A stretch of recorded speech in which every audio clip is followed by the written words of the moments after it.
తెలంగాణలో మున్సిపల్ ఎన్నికల ప్రచారం హోరెత్తుతోంది. అధికార కాంగ్రెస్ సహా విపక్ష బీఆర్ఎస్, బీజేపీ హోరాహోరీగా ప్రచారం చేస్తున్నాయి. తమ అభ్యర్థుల గెలుపు కోసం సర్వశక్తులు ఒడ్డుతున్నాయి. ఆయా పార్టీల అగ్రనేతలను రంగంలోకి దించుతున్నాయి. కాంగ్రెస్ అభ్యర్థుల విజయాన్ని స్వయంగా సీఎం రేవంత్ రెడ్డి తన భుజాలపై వేసుకున్నారు. జిల్లాల వారీగా అభ్యర్థుల గెలుపు కోసం ప్రచారం నిర్వహిస్తున్నారు. ప్రజాపాలన ప్రగతి బాట పేరుతో ఆయన వరుసగా జిల్లాలను చుట్టేస్తున్నారు.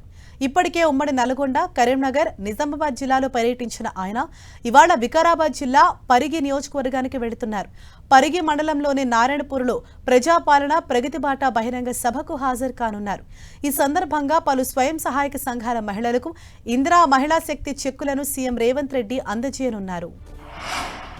సీఎం రేవంత్ బహిరంగ సభ ఏర్పాట్లను మంత్రి శ్రీధర్ బాబు పరిశీలించారు. సభ ఏర్పాట్లు, బందోబస్తుపై అధికారులు, పోలీసులకు ఆయన పలు సూచనలు చేశారు. ట్రాఫిక్ సమస్యలు తలెత్తకుండా చర్యలు తీసుకోవాలని ఆదేశించారు.